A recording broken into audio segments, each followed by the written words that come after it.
Hello everyone and welcome back to the channel.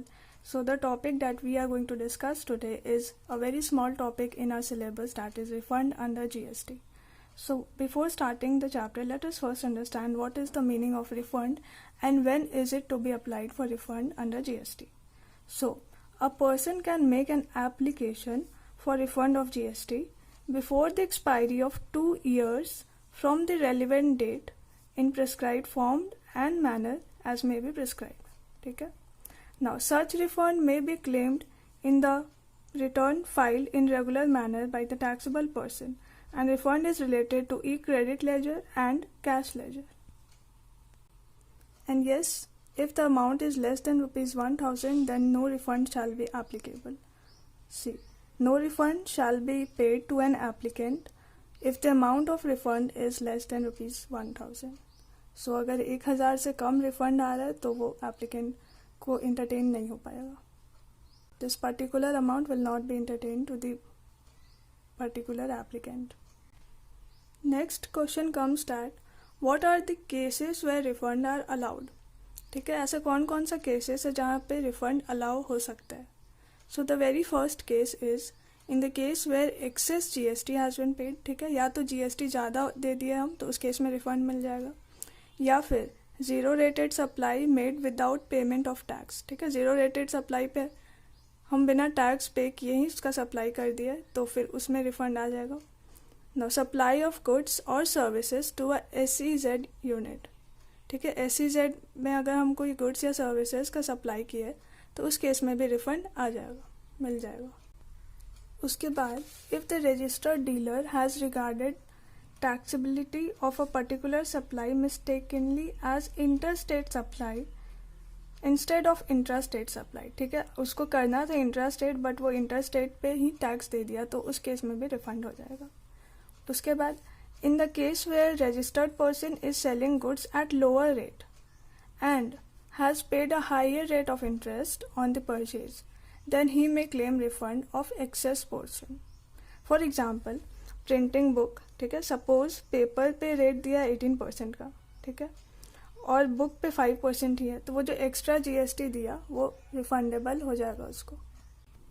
Now here is a very important point that SSC can not claim refund in case where he is selling nil rated और fully exempted supply.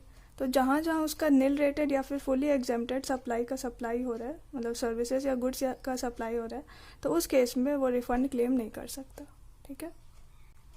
Now please consider this video as your revision video because this is really a summarization of the chapter and I am not going in detail. It's just a revision. Now application procedure and time limit of refund guarantee. ठीक है, क्या उसका procedure है. So the application is to be submitted along with the documents to establish that a refund is due. ठीक है, application तो देना ही है, उसमें एक डॉक्यूमेंट अटैच कर देना है that your refund is due. तो एप्लीकेशन है GSTR RFD 01 में और ऑर्डर कहाँ आएगा GST RFD 06 में. ठीक है. Now documents to establish that amount of tax and interest was collected from or paid by applicant and incidence of tax and interest has not been passed to other person. So ऐसा document भी attach करना होगा जिसमें ये clear है कि जो भी amount of tax and interest जो कलेक्ट हुआ है, ठीक है, वो किसी और को पास ना हुआ हो. ठीक है, किसी और पर्सन को पास ना हुआ हो. देन उसके बाद एक सर्टिफिकेट इशू करना है. ठीक है, बाई अ CA और अ CMA if the amount of refund is more than rupees 2 lakh.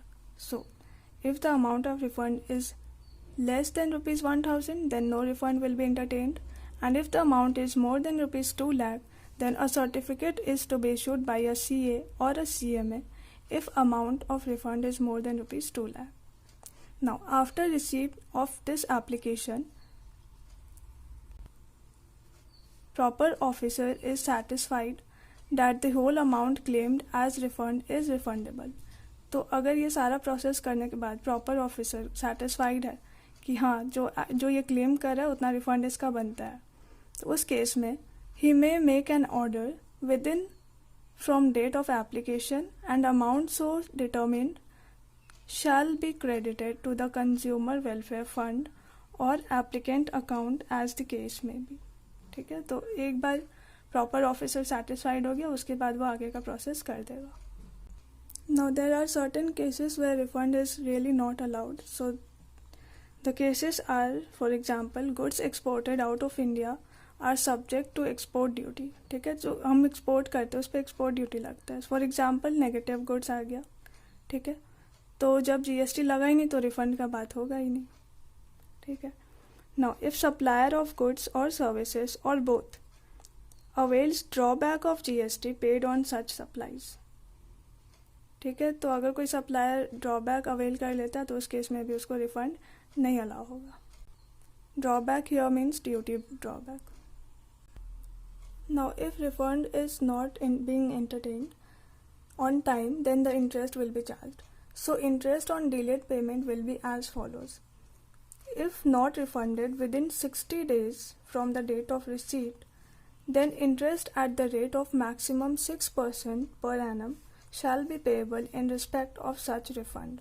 ठीक है, अगर 60 डेज के अंदर उसको रिफंड नहीं मिलता है तो इंटरेस्ट देना होगा उस पर 6% पर एनम का. Now where any claim arises from an order passed by adjudicating authority or court, etc., and same not refunded within 60 days from the date of receipt of application, then interest at the rate of maximum 9% shall be payable by the department. So if the court passes the order for claim of refund, then उस case में अगर delay होता है तो उसमें maximum 9% of interest पे करना होगा. Now here is the summary of interest rate. Suppose default in payment of GST तो उसमें 18% per annum. Default in payment of ITC तो उसमें 24% per annum. Interest in case of refund तो उसमें 6% per annum normal वाला case में. और interest in case of refund अगर अपील का केस है तो उसमें 9% पर एनम. और रिफंड एप्लीकेशन किस में होगा? GST RFD 01 में. So I hope this chapter is clear. So revise it well and till then see you all. Study well. Bye.